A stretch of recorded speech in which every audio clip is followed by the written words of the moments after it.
नमस्कार दोस्तों, मैं हूं राज और आप देख रहे हैं हाईवे 33। तो चले दोस्तों आज की कहानी की सफ़र पर।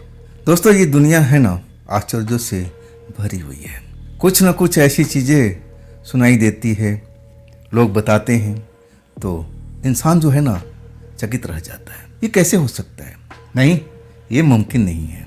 कुछ ऐसी रहस्यमयी घटनाएं जब सामने आती है तब आदमी का चौंकना लाजमी होता है। और आज की कहानी ऐसे ही एक रहस्यमयी कहानी की है। ये कहानी जो हमें भेजे उनका नाम है जितेश, उत्तर प्रदेश के निवासी। और ये घटना 2009 की है। जितेश का कहना है कि मैं भी ऐसी चीज़ों पर कभी यकीन नहीं करता था। भूत प्रेत को तो मैं मानता ही नहीं था। मैट्रिक पास था, मुझे ज्ञान था मुझे कि भूत प्रेत नहीं होते। ये सब ऐसे ही किस्से कहानियाँ बनाया गया है। मैं इन चीज़ों पर, इन शक्तियों पर कभी विश्वास करता ही नहीं था। खैर, हम मेन घटना में आते हैं। जितेश बताते हैं कि मेरी खेती बाड़ी थी। मेरे पिता जो थे गृहस्थ थे, खेती बाड़ी का काम करते थे, फसलें उगती थी और कोई आमदनी का जरिया नहीं था। लेकिन कभी कभी ऐसा भी होता था कि जो खेत में हम पैदावार करते थे सब के सब नुकसान हो जाता था। तब पिताजी बहुत परेशान हो जाते थे और तब कभी कभी उनकी आंखों में आंसू भी दिखता था। और तब मैं सोचता था कि मैं जल्दी जल्दी बड़ा हो जाऊं, अपने पिता का सहारा बनूं। मैं उनका दुख तकलीफ देख करके मैं भी रोने का मन करता था। लेकिन उस टाइम मैं छोटा था, लेकिन अब मैं जवान हो चुका था। और ये जो खेत है, खेती बाड़ी का जो काम था, अभी मेरा पिता देखते थे। मैं उनके काम में मदद करता था। खेतों में फसल लगी हुई थी, फसल बिल्कुल लहलहा रही थी। अब जिम्मेवारी थी रखवाली का, क्योंकि रात के टाइम में या दिन के टाइम में अब पशु जो है, आवारा पशु, वो खेतों में आ जाती थी, नुकसान पहुंचाने की कोशिश करती थी। और खेत में रखवाली एक इंसान को तो जरूर करना था। ये रखवाली का काम हमारे पिताजी करते थे अधिकांश। कभी कभी मैं भी उनके काम में आता था, सपोर्ट देता था, लेकिन ज़्यादातर वही करते थे। और इसके बाद जब उनकी तबीयत खराब रहने लगी तब मैं ही खुद बोला कि पिताजी अब आप खेत में नहीं जाओगे, मैं बड़ा हो गया हूँ ना, मैं अब देखता हूँ, रखवाली मैं करता हूँ। जब ज़रूरत होगी किसी बात की तो मैं आपसे पूछ लूँगा। अब पिताजी तो अब लेट चुके थे, बुखार, तबीयत खराब रहने लगा था। हाँ, मैं अपने एक दोस्त के साथ खेत में रखवाली के लिए आ चुका था। चांदनी रात थी। 9 बजे तक तो मेरा दोस्त मेरे साथ में रहा, बातचीत करते रहे। हाँ, मेरे खेत के बीचों बीच एक पतली रोड चलती थी। उस रोड के दूसरी तरफ भी मेरा खेत था और इस तरफ भी मेरा ही खेत था। दोनों तरफ हमें रखवाली करनी पड़ती थी। अब जो रोड का था ना, अब एक किनारा, वहाँ पर कुछ ऐसे हमने साधन बना रखे थे, ईंट पत्थर जोड़ करके, कि हम आराम से उस पर बैठ करके और दोनों साइड का निगरानी कर सके। रात के टाइम में मैं अपने दोस्त के साथ 9 बजे तक तो रहा। लेकिन जब दोस्त कहने लगा कि जितेश मैं जा रहा हूँ, मुझे भूख लगी है, मैं जानता था कि ये बहाना बना रहा है, खाना खा के आया था, लेकिन मैं उसको रोक भी नहीं सकता था। मैं कहने लगा कि थोड़ी देर और रुक जा, तो थोड़ी देर और रुक गया था। लेकिन 1 घंटे के बाद कहने लगा, जितेश देख मुझे भूख भी लग रही है, हाँ मुझे नींद भी आ रही है, मैं अब घर जा रहा हूँ। दोस्त था मेरा, कोई नौकर थोड़ी था कि मैं डांट डपट करके उसको रोक सकता था। भेज दिया, जा भाई जा, घर पर जा, कल मिलेंगे। उसके जाने के बाद मैं कभी अपने बाईं वाले खेत पर या कभी दाईं वाला खेत पर निगाह रख रहा था कि कोई आवारा पशु, जंगली जानवर आकर हमारे खेतों को नुकसान न पहुंचाए। चांदनी रात थी और धीरे धीरे समय जो था ना बढ़ता चला गया। रात हो चुकी थी। रात 11 से ऊपर का टाइम अब हो चुका था। आसमान में चांद निकला था तो हर तरफ कुछ न कुछ साफ साफ नजर आ रहा था। हाँ, वैसे भी मेरे पास में ऐसे कुछ साधन थे, टॉर्च था, एक लाठी थी जिसके सहारे मैं अब वहाँ पर अपने आप को सुरक्षित महसूस कर रहा था। 11 बजने के बाद वो रोड बिल्कुल 10 बजे से पहले पहले वो सुनसान हो जाती थी। गाँव का सड़क थी, अब उसमें ज़्यादा आवागमन तो होता नहीं था। 11 बज चुका था। मैं अपने खेतों को पूरा चक्कर काट लाया था। अब इसके बाद मैं सुस्ताने लगा था उसी जगह पर जहाँ मैं अपने लिए जुगाड़ बना रखा था। वहाँ पर बैठ गया। कब मुझे झपकी लगी मुझे पता ही नहीं चला। जब मेरी आँख खुलती है ना, मैं सड़क पर कुछ औरतों को जाते हुए देख रहा हूँ, घूंघट काढ़े हुए, अपने हाथों में कुछ पोटली से लिए हुए, दोनों हाथों में। अब 3 औरतों में अच्छी तरह से देखा था, 3 औरतें थी।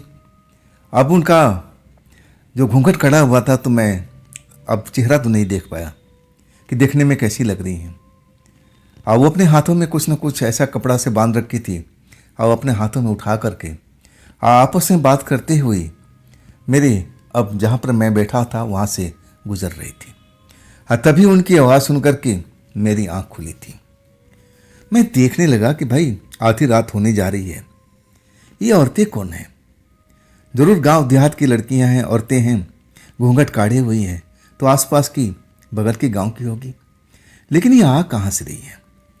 जिस जगह पर मैं था वहाँ पर आसपास में कोई मंदिर भी नहीं था। हाँ, एक कुआं जरूर था। तो ये पूजा करके आ रही हैं क्या? अपने हाथों में अब ले रखी है कपड़ा, जैसे बंडल बना के गोल गोल सा कर रखी थी। मैं आश्चर्य में डूबा हुआ था। अब पूजा भी 3 औरतें थोड़ी करेंगी, पूरा गांव के लोग साथ में आते हैं। कुआं का पूजन हो तब भी ऐसे कोई पूजन हो तो तब भी, लेकिन वो 3 औरतें थीं। अब मेरे सामने से गुजर गई, लेकिन उन्होंने अपना चेहरा दिखाया तक नहीं कि आखिर कौन है। अब मेरे सामने से गुजर गई थी। मैंने उन पर विशेष ध्यान नहीं दिया कि छोड़ो, हमें क्या करना है। अब जरूर कोई बगल के गांव से आ रही होंगी, कोई होगा उनके घर में अनुष्ठान, उसका वो कर रही होंगी। मैं भी उस पर विशेष ध्यान नहीं दिया। अब इसके बाद वो चली गई। रात खत्म हो गई, मैं अपने घर पर। फिर शाम आया, मैं उसी जगह पर आता हूँ। आज तो मेरा दोस्त भी नहीं आया था। वो कहने लगा, नहीं भाई, सही में वो डरा रहता था उस जगह पर। जब मैं उससे पूछा कि भाई तुम डरते क्यों हो? मैं तो नहीं डरता हूँ। तब कहने लगा कि मैं सुना हूँ भाई कि उस जगह पर आत्माएं भटकती रहती है। मेरे माँ ने भी बताया था। तब मुझे डर लगने लगा, जितेश मैं आपके साथ जा नहीं पाऊंगा। मैं हंस पड़ा था उसकी बात पर कि ठीक है भाई, लेकिन ये तो मत कह कि वहाँ आत्माएं भटकती है। मैंने तो आज तक कभी देखा नहीं है। कल मैं पूरी रात अकेले वहाँ पर था। अगर आत्मा होती तो मैं भी देखता ना, लेकिन मेरे सामने में ऐसी कोई चीज़ नहीं आई। हंसते हुए मैं उसको कहा कि ठीक है भाई, तेरी माँ कहती है तो ज़रूर होगा, लेकिन मैंने तो नहीं देखा। आखिरकार मैं अकेले ही आ चुका था, रखवाली कर रहा था। और वही समय था, आज मैं सोया नहीं था। मैं खेत के दूसरी वाली अब सड़क पार करके दूसरे खेत में था। खेत का चक्कर काट करके आ रहा था। अचानक वही मैं नज़ारा फिर देख रहा हूँ। 3 औरतें आ रही हैं, वैसे ही कुछ हाथ में गोल गोल सा कपड़ा लाल रंग का, जैसे कोई मटका ढक रखी हो, कोई लोटा ढक रखी हो, गोल गोल सा नजर आ रहा था। घूंघट काढ़े हुए आपस में धीरे धीरे बात करते हुए, और लोग पैदल ही दूसरी साइड में जा रहे थे। अब मैं थोड़ा उनको ध्यान से देखने लगा कि भाई कल भी ये 3 औरतें गई थी इसी तरह से, सेम टाइम पर, आज भी जा रही हैं। ये कौन गांव की हो सकती है भाई? ये लोग रात के टाइम कर क्या रहे हैं? इस टाइम तो उनको घर पर होना चाहिए। यहाँ कोई मंदिर भी नहीं है कि ये भी समझो कि कोई पूजा पाठ चल रहा है, कोई पूजा पाठ से आ रही हो। ऐसा तो कुछ नहीं है। बस एक पुराना कुआं है, और कुआं से कोई मतलब ही नहीं उनका हो सकता है। मैं कुछ बोला नहीं। मैं खड़ा खड़ा और उनको जाता हुआ देखता रहा। एक बार भी मेरी तरफ वो लोग नहीं मुड़े, निकल चुके थे। मैं फिर भी उन पर विशेष कोई ध्यान नहीं दिया कि होगा भाई, इनका कोई पूजा पाठ होगा, जरूर दूसरे गांव के मंदिर से आ रहे होंगे, अब हमें क्या करना है। तीसरा दिन वही मेरा दोस्त दिन में तो मेरे साथ में रहता था, एक आध घंटे बातचीत करते थे। और तब मैंने उससे पूछा कि तेरी माँ और उस जगह के बारे में क्या बताती है। तब मेरा दोस्त कहने लगा कि यही कुछ कि वो जो जगह है ना वो आत्माओं से भरी हुई है। रोड के दोनों साइड में आत्माएं नजर आती है। मैं इसलिए तुम्हारे साथ नहीं आता हूँ। अगर दिन के टाइम तुम आते ना तो मैं तुम्हारे साथ जरूर देता, लेकिन रात के टाइम में बुरा मत मानना दोस्त। तब मैं कहने लगा कि कोई नहीं भाई, चल अच्छी बात है, डरना भी चाहिए। अब फिर मैं अपने खेत पर आ चुका था। आज तीसरी रात थी। चांद वैसे भी निकला हुआ था, लेकिन थोड़ा देरी से निकला था। मैं समझ गया था कि अब काली रात जल्द ही स्टार्ट होने वाली है। हाँ, मैं उसी जगह पर जहाँ मैं अपने लिए बैठने का स्थान बना रखा था, कुछ ईंट पत्थर को इकट्ठा करके वहीं बैठा हुआ था। और 11 बजे के आसपास खाना खा लिया था। अब थोड़ा आलस सी भी आ रही थी। अब खेत में भी सब तरफ में शांति शांति थी। ऐसा कोई जानवर मुझे दिखाई या महसूस नहीं हो रहा था। तब मुझे लगा कि थोड़ी देर आराम कर लेना चाहिए। हाँ, वही मैं उस जगह पर बैठा ना, आलस आ गई और नींद भी आ चुकी थी। जब मेरे कानों में एक मधुर आवाज़ सुनाई पड़ी, तब मेरी आँख खुलती है। मधुर आवाज़ थोड़ा पीछे से आ रही थी और वही 3 औरतें मेरे सामने से अब गुजर रही थी। वही घूंघट काढ़े हुए, हाथ में जैसे लोटा लिए हुए, उस पर लाल रंग का कपड़ा अब ढका हुआ था। तीनों के हाथों में वैसा ही कुछ था, लेकिन अब पीछे से कोई उनको आवाज दे रहा था, अरे रुको रुको, मैं भी हूं, आ रही हूं आ रही हूं। बड़ा मधुर आवाज था। जब मैं देखता हूं ना तो वो 3 औरतें तो हमारे सामने से निकल चुकी थी, लेकिन जो कोई आ रहा था ना वो तेजी से भागता हुआ आ रहा था। आवाज भी कर रहा था कि अरे रुको रुको, मैं भी आ रही हूं, मैं भी आ रही हूं। वो आवाज बहुत ही अच्छी आवाज थी, छनकती हुई आवाज थी। तो मैं थोड़ा ध्यान देने लगा कि मैं 2 दिन से देखा 3 औरतों को जाते हुए, लेकिन आज ये चौथी भी नजर आ रही है। ये कौन है भाई? जब वो नज़दीक पहुंचती है ना तो मैं देखता हूं कि ये घूंघट काढ़े हुए नहीं है, ना ये घूंघट किए हुए है, ना तो इसके हाथ में ऐसा कोई लोटा है या कोई मटका है जिसको ढक रखी है। इसके हाथ में एक प्लेट जैसा है और उसमें कुछ लग रहा है कि मिठाई जैसा है। अब दोनों हाथों से वो प्लेट को पकड़े हुए और दौड़ती हुई मेरे सामने में आने वाली थी।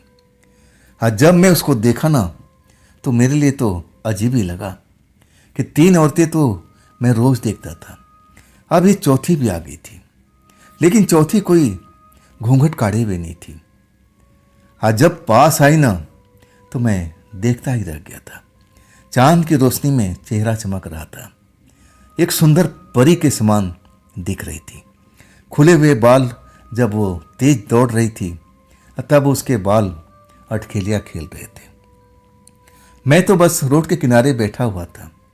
अचानक मेरे सामने में आकर के जैसे उसको आभास होता है कि यहाँ पर कोई और भी है, उसके कदम रुक जाते हैं बस मेरे सामने में।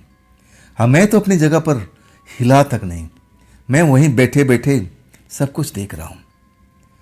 तब उसको जैसे आभास होता है कि यहाँ पर कोई है, वो रुक जाती है। अब फिर मेरी तरफ अपनी निगाहें घुमा के देखती है। जैसे ही हम दोनों की आंखें मिलती हैं, तब वो 1 सेकंड भी देरी नहीं करती है, हम मेरे पास पहुंच जाती है। वो जो थाली प्लेट से ले रखी थी उसमें मिठाई थी। वैसी मिठाई मैंने आज तक देखी नहीं अपने इलाके में। तो हाँ, दूर की तो मैं बात बोल नहीं सकता। और वो मिठाई लेकर के मेरे सामने आ गई। कहती है, जल्दी से एक मिठाई तो निकाल लो, जल्दी करो जल्दी करो। अब मैं जैसे उसके हर बात मानने के लिए तैयार हो गया था। जैसे ही आंख उससे मिलती है ना, मैं अपने आप को रोक नहीं पाता। मैं उसकी थाली से एक टुकड़ा मिठाई का उठा लेता हूँ। तब वो फिर दौड़ती हुई अब निकल जाती है, निकलने वाली होती है। अब फिर कहती है कल तुम यहीं मिलोगे ना। अब फिर कोई जवाब का सवाल का जवाब कुछ भी नहीं सुनती, सीधा उन 3 औरतों के पीछे भागने लगती है। अरे रुको रुको, मैं भी आ रही हूँ, मैं भी आ रही हूँ। मैं तो कुछ देर तक उस मिठाई का टुकड़ा लेकर के बस देखता ही रह गया। ये भाई, ये मिठाई बड़ा अलग सा दिख रहा है। ये लड़की कौन थी? पहले तो मैं 3 औरतों को देखा, 2 दिन, और फिर आज मैं देखा फिर वही 3 औरतों को।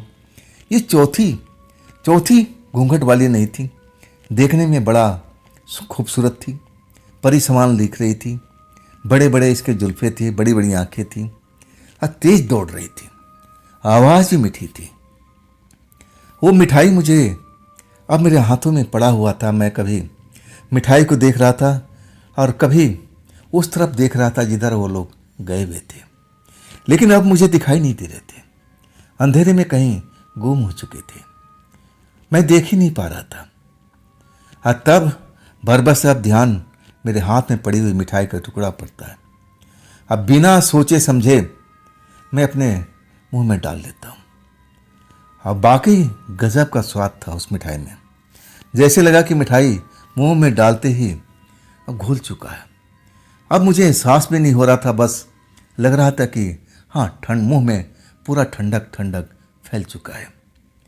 ऐसी मिठाई तो मैंने आज तक नहीं खाई थी, और जैसे मिठाई ने मेरे ऊपर कुछ अब नशा कर दिया हो। मैं तो काफ़ी देर तक वहीं बैठा रहा और उसी तरफ देखता रहा जिधर वो लड़की और 3 औरतें गई हुई थी। कुछ देर के बाद मैं अपने आप को अब उस मिठाई से आज़ाद कराता हूँ, यानी उस नशे से आज़ाद कराता हूँ। अब मैं उठ के खड़ा हो जाता हूँ। मुझे लगता है कि खेत में कोई पशु घुस आया है। अब मैं रोड पार करके दूसरी तरफ अपने खेतों में पहुँचता हूँ। वाकई में एक पशु था जो हमारे खेत में अब नुकसान पहुँचाने की कोशिश कर रहा था।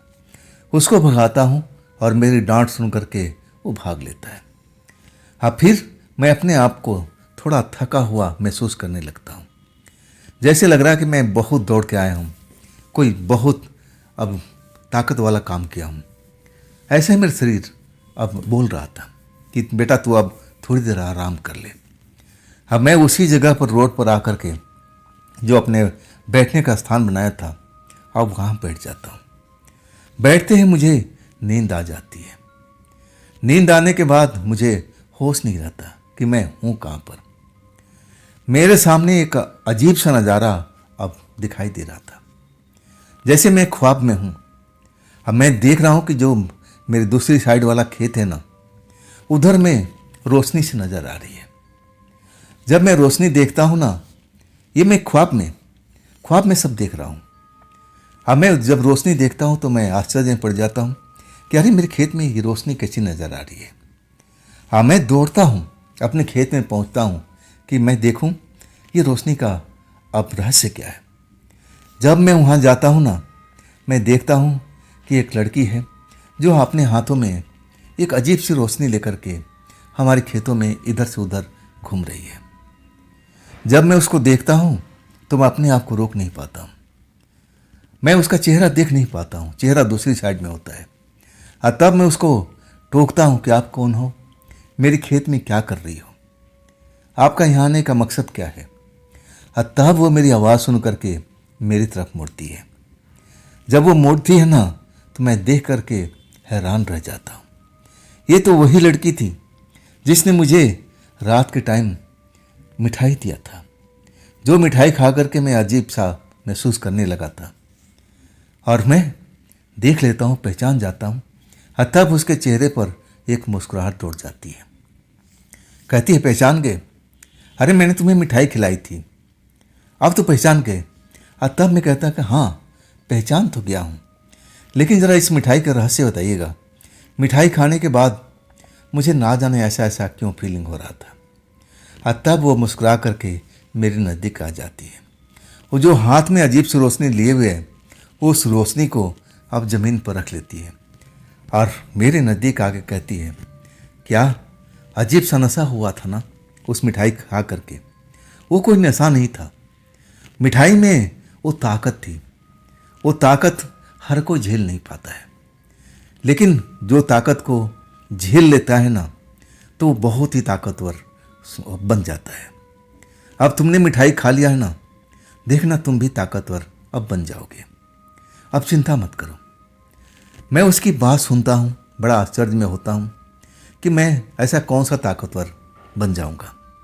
मैं तो हूँ ही, जवान हूँ, ताकतवर हूँ। अब मुझे इस मिठाई की ज़रूरत क्या है। तब वो मेरे नज़दीक और आ जाती है। मैं उसको रोक नहीं पाता हूँ। मेरे बालों से खेलने लगती है और कहती है, तुम्हारी आंखें बहुत सुंदर है, आओ ना यहाँ बैठ के बातें करते हैं। मैं उससे दूर भागना चाहता हूँ, लेकिन मैं उससे भाग नहीं पाता हूँ। जो कहती है अब मैं वही करता हूँ। उसके बताए हुए स्थान पर बैठ जाता हूँ और लड़की भी बैठ जाती है। अब मेरे बारे में वो पूछने लगती है कि अपने बारे में बताओ, तुम्हारा नाम क्या है, अब रहते कहाँ पर हो, तुम्हारे परिवार में कौन कौन है।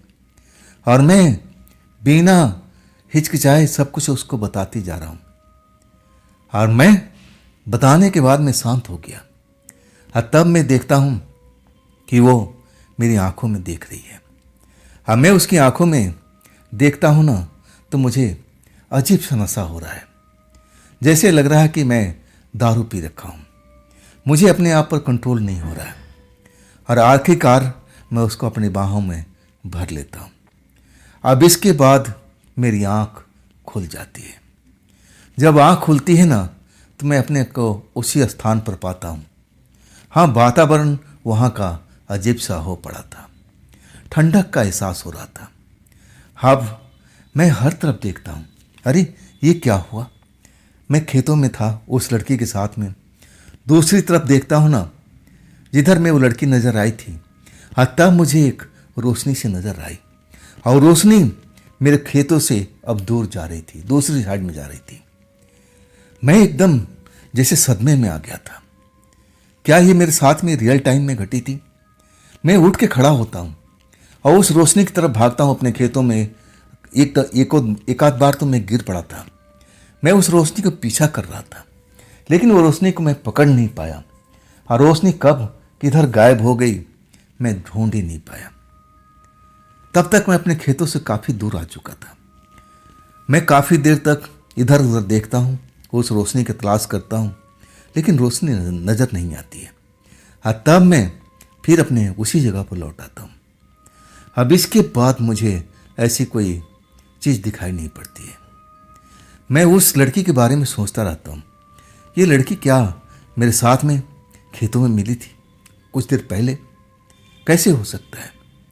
लेकिन एक जो सुगंध थी ना, मेरे को महसूस हो रही थी। सुगंध मेरे कपड़ों से आ रही थी।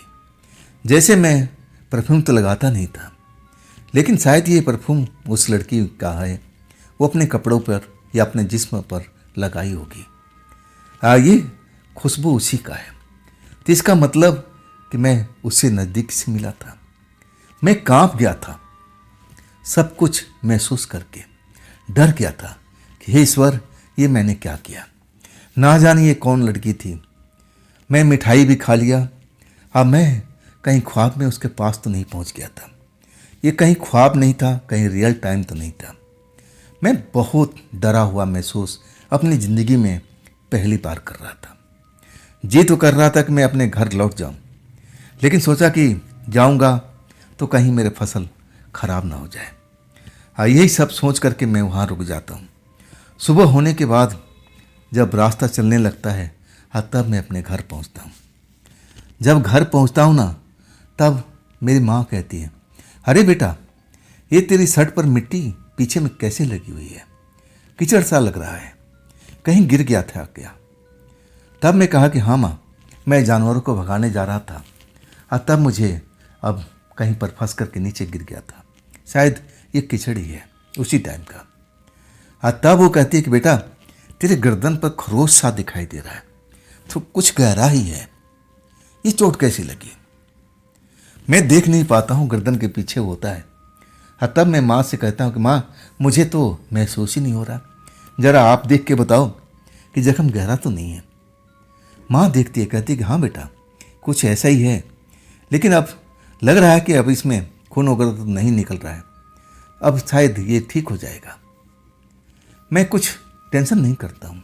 मुझे लगता है कि ये जख्म उसी टाइम लगा होगा जब मैं गिरा था। चिंता की बात नहीं है। दिन में मैं अपने कमरे में सोता हूँ और कई बार मैं मन में सोचा कि सब घटनाएं माँ को बता देता हूँ, और ना जाने मैं क्यों नहीं बता पाया। मैं सोचता हूँ कि उस टाइम मुझे बता देता तो अब शायद आगे घटना मेरे साथ में नहीं घटती। सबसे बड़ी गलती थी मेरी। रात होता है और मैं अपने दोस्त से कहता हूँ कि चल दोस्त, मुझे अकेले दिल नहीं लगता, कुछ देर तक रहना और फिर लौट आना। और तब वो मेरी कहना मान लेता है। हम अपने दोस्त के साथ उसी जगह पर आ जाते हैं, खेतों का चक्कर लगाते हैं और फिर उसी स्थान पर बैठ करके अब समय इंतज़ार करने लगते हैं। अब मैं उससे पूछता हूँ कि दोस्त सही सही बताना, तूने कभी किसी आत्मा प्रेत को और सरल भाषा में कहे जा कि चुड़ैल को कभी देखा है? और तब वो कहता है कि नहीं, मैंने नहीं देखा। तब मैं उससे पूछता हूँ कि जब तुमने देखा नहीं तब तुम डरते क्यों हो? और तब कहता है कि नहीं, मेरी माँ ने देखी हुई है। मैं चौंक जाता हूँ, कब देखी तुम्हारी माँ ने? और तब मेरा दोस्त बताने लगा कि इसी रोड पर पिताजी के साथ आ रही थी, एक गांव में गई थी, साधन कोई नहीं था, पैदल ही आ रही थी। पिताजी आगे आगे चल रहे थे, माँ पीछे पीछे थी। पिताजी तेज चलते थे, माँ थोड़ा कम स्पीड में चलती थी, तो थोड़ा पिछड़ गई थी। पिताजी को आवाज़ भी लगा रही थी कि आप रुको ना, थोड़ा रुको ना, लेकिन पिताजी शायद सुन नहीं पा रहे थे। अचानक माँ को लगा कि वो अकेले नहीं है, उनके पीछे भी कोई है। जब वो पीछे मुड़ के देखती है ना, तो एक काली साया उनके पीछे पीछे चल रही है, घूंघट काढ़े हुए, हाथ में कुछ जैसे पूजा का थाली लिए हुए। माँ जब देखती है ना, तब थोड़ा रुक जाती है कि चलो कोई ना कोई हमारे गांव का ही होगा। जब वो साया स्पष्ट होता है ना, तब माँ देखती है कि वो एक औरत है, घूंघट काढ़े हुए है, हाथों में जैसे कोई थाली लिए हुए है और उसमें लाल कपड़ा से ढका हुआ है। जब वो माँ के नज़दीक आ जाती है ना, तब माँ उनसे सवाल पूछती है कि अरे बहन जी, आप हमारे गांव की हो ना, तो ये घूंघट क्यों काट रखे हो? और रात में कौन है यहाँ पर? तो घूंघट तो हटा लो, चलो हम बात करते चलते हैं। लेकिन वो घूंघट नहीं हटाती है, ना माँ से कुछ बोलती है। अब चलने लगती है माँ के पीछे पीछे, माँ भी चलने लगती है। माँ उनसे बात करने की कोशिश करती है। अरे बहन जी, मेरे से ऐसी शर्माने की क्या जरूरत है? मैं भी ताबी की तरह हूँ, तो घूंघट तो हटा दो ताकि मैं देख सकूँ कि आप किसके घर की हो। माँ अब उसका जबरदस्ती घूंघट हटानी जा रही है, और तभी जब घूंघट माँ झटके से हटा देती है ना, तब वो चीख पड़ती है। चीख इतनी तेज थी कि जो मेरे पिताजी आगे जा रहे थे, वो चीख सुन करके रुक जाते हैं, दौड़ के आते हैं। माँ वहाँ पर डरी हुई कांप रही है, जैसे जाड़े का बुखार चढ़ा हुआ है। पिताजी पहुँचते हैं, मेरी माँ से पूछते हैं, अरे हुआ क्या, तुम ये क्यों कांप रही हो? पिताजी भूत प्रेत तो विश्वास नहीं करते थे। तब माँ कुछ बोल नहीं पाती है, डरी हुई दिखाई देती है। आखिरकार पिताजी को बताती है कि मैंने क्या क्या देखा है। पिताजी तो जिसे विश्वास ही नहीं करते हैं, लेकिन जब यकीन दिलाती है माँ कि मेरे पीछे पीछे एक साया से आ रहा था, आने के बाद मैंने उसका चेहरा ढका हुआ था घूंघट का, मैं उठा दिया, ये मेरे गांव की होगी मैं समझ करके, ऐसा ही है। तब मैं उसका चेहरा भयानक जो देखा ना, तो मेरी जान निकल गई थी। तब मेरे पिताजी को विश्वास हुआ कि हाँ, इस रोड पर आत्माएं भटकती रहती हैं। इसके बाद मेरी माँ कभी भी रात के टाइम अब अकेले नहीं जाती है। जब मैं अपने दोस्त की बात सुनता हूँ ना, तो मुझे यकीन तो नहीं करना चाहिए, लेकिन मैं यकीन करने पर विवश हो जाता हूँ कि ये जो देख रहा हूँ 3 औरतें का, कहीं ये आत्मा का खेल तो नहीं है कि चलो एक दिन हुआ। ये रोज रोज 3 औरतें घूंघट काढ़े हुए, ये आती कहाँ से है और जाती कहाँ से? अब मेरा दोस्त था, लेकिन मैं ये सब घटना नहीं बताया क्योंकि वो डर जाता। वो उस खूबसूरत लड़की का राज में मुझे जानना था। अब मैं सोचा कि चलो दोस्त चला जाएगा ना तो आज मैं ज़रूर पता करूँगा। और वही होता है, दोस्त चला जाता है। अब मैं कुछ देर तक वहाँ पर बैठा रहता हूँ। हाँ, लगता है कि अब 11 बज चुका है, अब वक्त आ चुका है जो वह औरतें आती हुई दिखाई देती है। अब मैं उस रोड पर बैठता नहीं हूँ, मैं एक झाड़ी में छिप जाता हूँ और झाड़ी में छिप करके देखना चाहता हूँ कि बाकी में अब वो लोग आती हैं कि नहीं आती हैं। वही हुआ। कुछ देर के बाद में वही 3 औरतें मुझे दिखाई देती हैं, घूंघट काढ़े हुए, आपस में बातचीत करते हुए। और जैसे मैंने देखा था, हाथों में या तो कोई मटका है क्या या लोटा है, लाल कपड़ों में ढके हुए, और दोनों हाथों से संभाल करके अब चलती जा रही थी, आपस में बात करती जा रही थी। मैं झाड़ियों में छिपा हुआ था। तब मैं कुछ देर के बाद में देखता हूँ कि वही लड़की जो कल की रात मुझे मिठाई दिया था, वही लड़की उस जगह पर आके रुक जाती है जो मेरे से पूछती है कि कल तुम यहीं मिलोगे ना। वहाँ आकर के इधर उधर देखने लगती है। जब मैं उसको नहीं मिलता हूँ ना, तब वो कुछ देर तो खड़ी रहती है और फिर उसी औरत को पीछे चल देती है। आज भी मैं देखता हूँ वैसे ही खूबसूरत लग रही है, परी के समान, वैसे ही सफ़ेद कपड़े पहन रखे हैं, खुली हुई बाल, और उसमें से एक खुशबू भी निकल रही थी। और वही खुशबू थी जो मुझे महसूस भी हुई थी। वाकई में बहुत ही डरावना पल था मेरे लिए। लेकिन मैं इतना आसानी से मैं भूत प्रेत पर यकीन करने वाला लड़का नहीं था। मुझे लगा कि ये रहस्य का पर्दाफाश जरूर होना चाहिए। आज तो वक्त निकल चुका है, लेकिन कल मैं अब इनका कहाँ से आते हैं इस सोर्स का जरूर पता करूँगा। और अगले दिन वही होता है, मैं दोस्त को कहता हूँ चलो कुछ देर के बाद में तुम लौट जाना, लेकिन आज वो मना कर देता है, कहता नहीं दोस्त आज जा नहीं पाऊँगा। और मैं अकेले ही आता हूँ, कुछ देर वहाँ बैठा रहता हूँ। अब मैं मन ही मन हिसाब लगाने लगता हूँ कि आखिर ये लोग आती कहाँ से। पिछला जो आने का जगह है, गांव है, काफ़ी दूर है। अब वहाँ पीछे में कोई मंदिर भी नहीं है। हाँ, एक कुआं जरूर है। अब मैं उस कुआं का पास पहुँच जाता हूँ कि चलो इस कुआं से कुछ देर पर छिप जाता हूँ, देखने की कोशिश करता हूँ कि लोग कितनी दूर से आते हैं। और वहाँ से मुझे दोनों साइड का रोड साफ साफ नज़र आ रहा था। चांदनी रात थी और चांद अब लग रहा था कि अभी अभी निकला है, मतलब काली रात स्टार्ट हो चुकी थी। मैं कुछ देर बैठा रहा, मच्छर मुझे खा रहे थे। अब मुझे लगा कि मैं खाम खा टाइम पास कर रहा हूँ, चलना चाहिए, वहीं पर अपनी जगह पर बैठना चाहिए, अपने खेत के आसपास ही रहना चाहिए। लेकिन उस कुएं में कुछ हलचल होने लगी। जो रोड के किनारे कुआं था ना, उसमें मुझे कुछ हलचल सी महसूस होने लगी। तब मैं आंखें गड़ा देता हूँ। अब मैं देखता हूँ कि उस कुएं में जैसे धुंध भर चुका हो, धुंध ही धुंध मुझे नजर आ रहा था। धुंध में से पहले वही खूबसूरत लड़की निकलती है। निकलने के बाद आसपास में देखती है जैसे कोई उनको देख तो नहीं रहा। जब उसको लग जाता है कि हाँ पूरा एरिया खाली है, आसपास में कोई नहीं देख रहा है, तब कुछ आवाज़ बोलती है कुएं में। तब एक एक करके वो तीनों औरतें कुएं में से निकलती है तैरती हुई, और वैसे ही हाथों में कुछ लिए हुए, जैसे लोटा, कोई मटका, लाल कपड़ा से ढके हुए। एक एक करके तीनों तैरती हुए कुएं से निकलती है और रोड पर अब खड़ी हो जाती है। तब उनको वही लड़की जो कुएं के अब मुंडेर पर खड़ी थी, और उनको जैसे आदेश दे रही है, निकलो तुम्हारा वक्त हो गया, जाओ आगे बढ़ो, मैं कुछ देर में आ रही हूँ।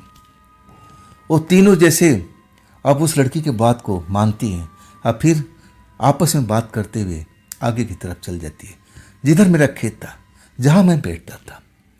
मैं जब ये सब देखता हूँ ना तो मेरा कलेजा कांपने लगता है। ये सब क्या हो रहा है भाई? ये कुएं में अब लोग कैसे निकल रहे हैं? सबसे पहले वही सफ़ेद वस्त्र वाली लड़की निकलती है और मैं सब कुछ देख करके हैरान हो जाता हूँ। हैरान करने वाला अब दृश्य ही था। मैं तो कांपने लगता हूँ। तब वो लड़की फिर दोबारा उस कुएं के अंदर चली जाती है और कुछ ही देर के बाद में फिर निकलती है। अब उसके हाथों में अब एक प्लेट सा है और उसमें कुछ मिठाइयाँ रखी हुई है। सब कुछ देखता हूँ और तब मुझे महसूस होता है कि ना भाई, जो मैं देखा हूँ ना, ये मेरा कोई सपना नहीं है, मेरी आंखों के सामने घट रहा है। ये लड़की ऐसी लड़की नहीं है, इंसान तो हो ही नहीं सकती है। ये तो जरूर प्रेतात्मा है, प्रेतात्मा ही है। हाँ, क्या मैं इसके साथ एक रात बिताई थी खेतों में? अब मैं कांप जाता हूँ, डर जाता हूँ। हाँ, तब वो लड़की उस रोड पर अब उन औरतों के पीछे चल पड़ती है। मैं डरा हुआ था। हाँ, मैं इतना डरा हुआ था कि मैं कांप रहा था। उस लड़की के जाने के बाद मैं उस झाड़ियों से निकलता हूँ, रोड पर आता हूँ, देखने की कोशिश करता हूँ कि आखिर वो लड़की कितनी दूर गई। और तब मैं देखता हूँ कि जहाँ पर मैं बैठा करता था, अब वो जगह मुझे साफ दिखाई दे रही है। और उसी जगह पर जा कर के लड़की रुक जाती है। अब फिर आसपास देखने लगती है और कुछ पल तो जैसे हवा में गायब भी हो जाती है। अगले पल फिर नजर आती है और ऐसे ही करती है।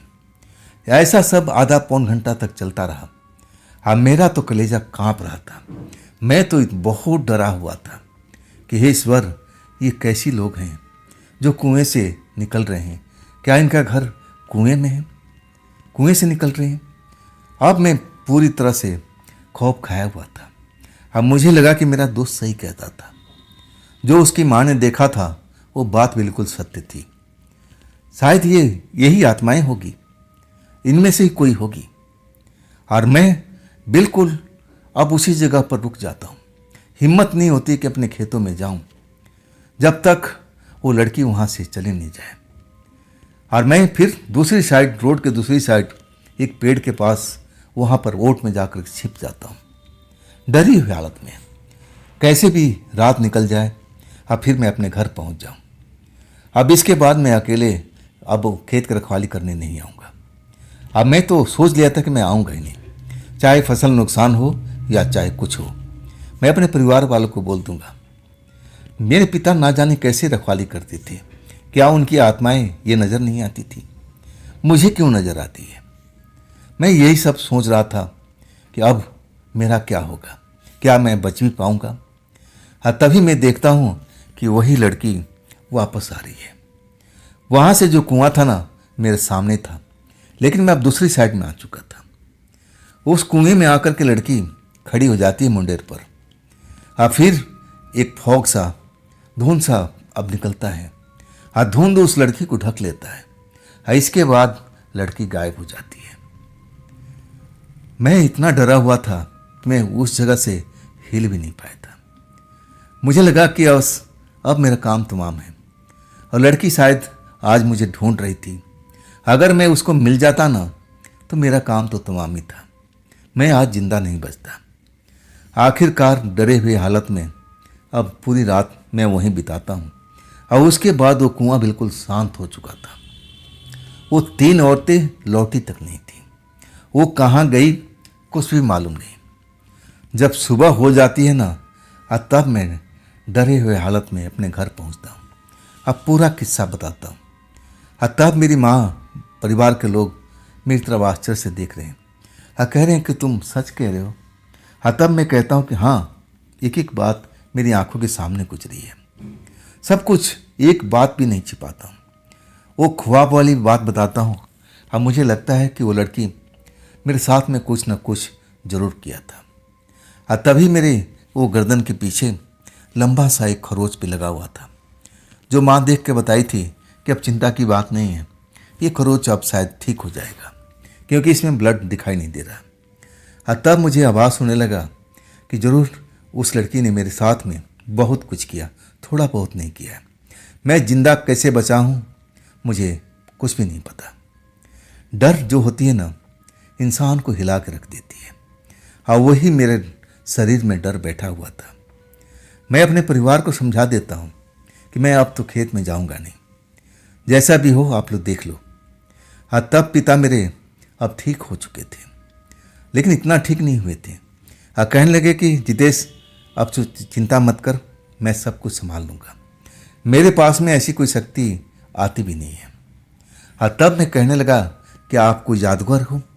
क्या आप कोई विद्या जानते हो? हाँ, तब मेरे पापा कहने लगे कि ना मैं जादूगर हूँ, ना कोई विद्या जानता हूँ, लेकिन मेरे पास में एक ऐसी शक्ति है जो देख मेरे गले में लगी हुई है। अब एक माला था, वो माला मैं बचपन से देखता आया हूँ। ये माला मेरे दादाजी का दिया हुआ था। शायद पिताजी अब यही बता रहे थे कि इस माले में अब बचाव की शक्ति थी। जो माला अब पहन कर रखता था और उसके आसपास में कोई भी आत्माएं, चाहे ऐसी कोई चीज़ पास में भटकती भी नहीं थी। यही बचाव का मेन कारण था पिताजी को। तभी पिताजी को कोई ऐसी चीज़, आत्माएं, प्रेतनी, चुड़ैल आज तक उनके खेतों में नजर नहीं आई। लेकिन मैं ऐसी कोई शक्ति को पहन नहीं रखा था। तब ये मेरे साथ में खेल हुआ। दूसरी पॉइंट मुझे जो समझ में आ रही थी कि पिताजी का उम्र ज़्यादा हो चुका था, अब मैं जवान था, मेरा नया खून था। शायद वो प्रेतात्मा लड़की मुझ पर फिदा हो गई थी। तभी तो मुझे वो मिठाई खिलाई थी, जिसके खाने के बाद मुझे अजीब सा अब ऐसा हो चुका था। मुझे लगने लगा कि हाँ, यही रीज़न सबसे ज़्यादा मजबूत है। मैं नौजवान था, नया खून था, इसीलिए वो मुझ पर आकर्षित होकर के अब मुझे फांसने की कोशिश भी किया और शायद वो मुझे फांस भी लिया था। अगर आज की रात में उस लड़की को मिल जाता तो शायद मेरा काम को तमाम कर देती। लेकिन मेरा डर और मेरा जो एक शक्ति थी जो मेरे दिमाग में बैठी हुई थी कि चलो जितेश, आज हम इसका खोजबीन करते हैं। अगर मैं उस जगह पर होता ना, उस जगह से मैं दूर नहीं हटता, तो शायद मैं सुबह का सूरज देख भी नहीं पाता। तो दोस्तों, ये थी जितेश की भेजी हुई घटनाएं। ये घटना आपको कैसी लगी कमेंट में ज़रूर बताइएगा। दोस्तों, ये भी चैनल आप ही का है, तो इसको भी अपना प्यार दीजिए, लाइक कीजिए, सब्सक्राइब कीजिए और अपने दोस्तों को शेयर भी कीजिए। और हाँ, आपके पास भी यदि कोई घटना है, कोई कहानी है जो आप मुझे भेजना चाहते हो, तो आप मुझे इंस्टाग्राम पर या फिर मेरे व्हाट्सएप नंबर पर अपनी घटना को आप मुझे शेयर कर सकते हो। तो दोस्तों, फिर हम कल मिलते हैं इसी चैनल पर, इसी टाइम पर। आप लोग अपना ख्याल रखिएगा। नमस्कार, जय हिंद, जय भारत।